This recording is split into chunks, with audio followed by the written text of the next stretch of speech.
everyone, I'm Rebecca and welcome back to my channel. Recently, I watched Mina Lee's new video, TikTok is kind of bad for fashion, which I will link down below if you haven't seen it yet. And honestly, I was completely taken aback. Her video was all about micro trends, which are trends that last about 3 months and are mostly caused by TikTok influencers.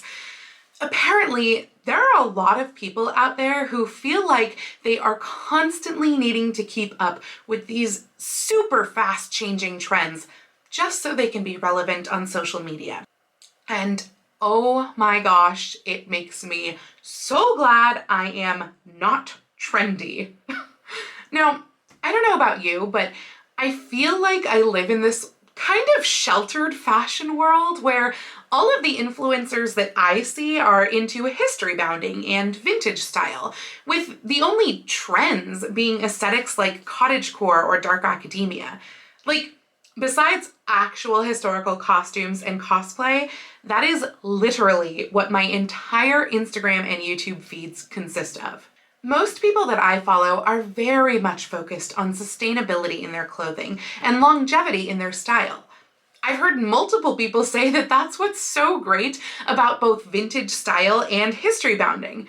It's already not in style, so therefore it can never really go out of style. And I think that's absolutely wonderful.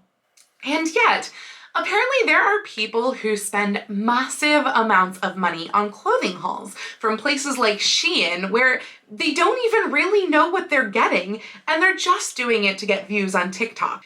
After they've made their videos, they literally throw away the clothing. Like, what? And I'm sure that it's not just TikTokers who are guilty of this, since Mina Lee mentioned in her video that the average American throws away 81 pounds of clothing per year. And I'm just sitting here thinking, how is that even possible?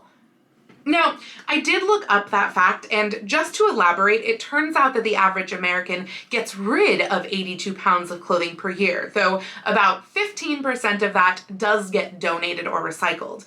But that still leaves an average of 70 pounds of clothing per person per year that goes straight into the landfills.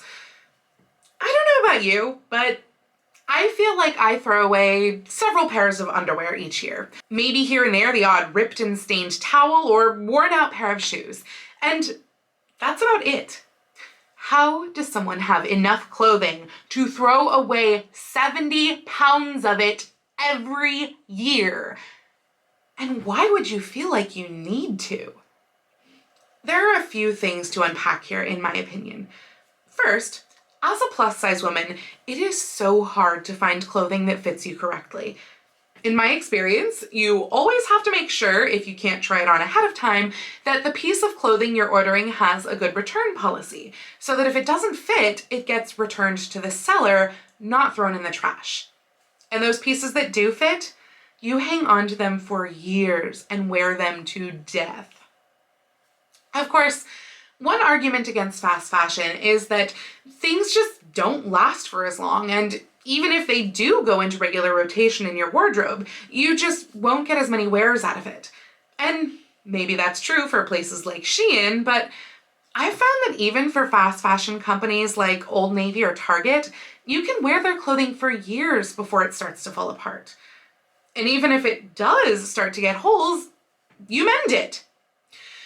Now, it's a whole other rant that people aren't taught basic sewing skills in schools, and therefore many people don't know how to mend clothes. But I mean, if you don't know how to sew already, there are plenty of YouTube videos out there that teach basic sewing skills, so I feel like that's not really an excuse. Anyway, I digress. I'm sure a lot of my surprise at this information comes from the fact that I haven't bought into what is trendy since I was in high school. And even then, I was limited both by a very small clothing budget and more so by the fact that plus-size clothing was just so hard to find back then that I could really only shop at Old Navy. But nowadays, based on my Instagram feed, I was under the impression that the trendy things were styles like cottagecore, not whatever bodycon dress some Kardashian is wearing. I mean, I jumped on that strawberry dress bandwagon like everybody else, but I knew I was never going to find something that looked as nice as Lyrica Mitoshi's original dress by shopping on Shein, which is why I made it myself. Of course, I'm not saying I don't love clothes and shopping and fashion, because I totally do. And I do occasionally shop from fast fashion stores because they're readily available, and some, like Old Navy or Target, are nicely size inclusive.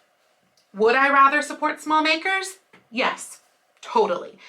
But I just can't afford to buy clothing at those price points. That's why most of my clothing comes from the thrift store, and my splurge items come from places like Eshakti, where they make things literally to your measurements and you can customize your skirt and sleeve length and your neckline style. Their employees are treated and compensated fairly, and the clothing is made out of quality materials built to last, and yet your custom-made garments will still arrive at your doorstep in just a couple of weeks. To me, that is totally worth the splurge, especially when you consider that you'd be spending almost as much, if not more, by buying a dress at the mall. By the way, this isn't really sponsored, but Eshakti did kindly gift me with this dress that I'm wearing, which I am absolutely thrilled about because I do think that they are a fabulous company and I totally believe in their mission to be so size inclusive. If you are interested in trying Eshakti, I have a link down in the description below that will save you $25 off your first order. And if you've already ordered from them, using my affiliate link down below to this dress will really help me out too. Anyway, back to fast fashion. I do want to say here, I think fast fashion has its place in society and is unfortunately a sort of necessary evil. I would say that a large majority of people, at least in the US, are in a way stuck with fast fashion due to affordability and availability. But generally, people who are only able to afford fast fashion know the value of their clothing and wear items repeatedly until they wear out. On the other hand, when you are raised in a mindset of thinking that shirts should always be under $20 and pants should always be under $40, you're actually devaluing the entire fashion industry, particularly smaller makers, because there is just no way that that $20 blouse could have been made with quality materials. And there's no way that the people who made it are being paid and treated fairly. This makes it super difficult for makers and companies who are trying to make a difference to compete, because their prices are always going to have to be higher in order for them to actually make a living. Not to mention the environmental impact of the fashion industry, which I feel like is a whole topic unto itself. Those 70 pounds of clothing that people throw away each year, it makes up 5.2% of all solid waste generated in the US. And a ton of that clothing is not made of natural fibers like cotton and linen that will just break down in a few weeks or months, but plastics such as polyester, which can take up to 200 years to decompose. And keep in mind that since these facts only cover the US and the majority of our clothing is manufactured outside the US, none of these waste-related facts cover the manufacturing of clothing at all. Unlike the fact that 10% of all carbon emissions worldwide are generated by the fashion industry. Now, obviously, I am not saying to stop sewing, which, yes, does generate waste and emissions, or to go wandering around naked, or never buy a new piece of clothing ever again. But I feel like sitting in our little first world consumer bubble, we are very disconnected from how our clothes are made and the impact that that manufacturing has on the world and climate change and the future. And on top of all that, it is so important to think of the people who actually make all this clothing and what their lives are like. Ideally, if we all try to make it a point to either shop secondhand or to shop from places where workers are being paid and treated fairly, we can actually make an impact on the fashion industry. But people who just go in and buy clothes just to stay on trend and just to use for TikTok or Instagram content are very much not helping. Clothing should be worn. Outfits should be repeated. If you get tired of a piece of clothing, donate it or sell it on Poshmark so that someone else can find joy in that item.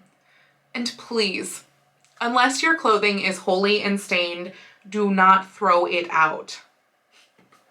That's my little mini rant over.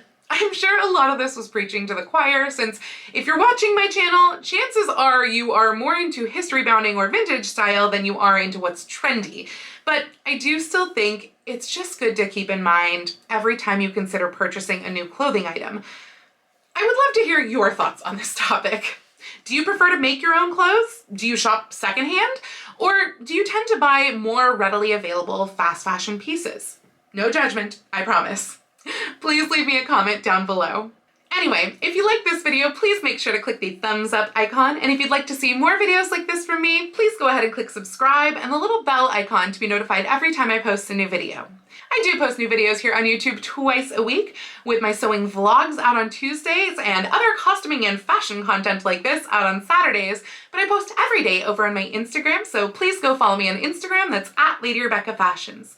And if you'd like to help support all of the work that I do on this channel, I do have a link to my Patreon and my Ko-fi account down in the description below. I'd also like to give a special shout out to my Edwardian level patrons, Heidi and Sharon. Thank you all so much for joining me today. Have a wonderful week, and I will see you very soon in my next video. Happy sewing!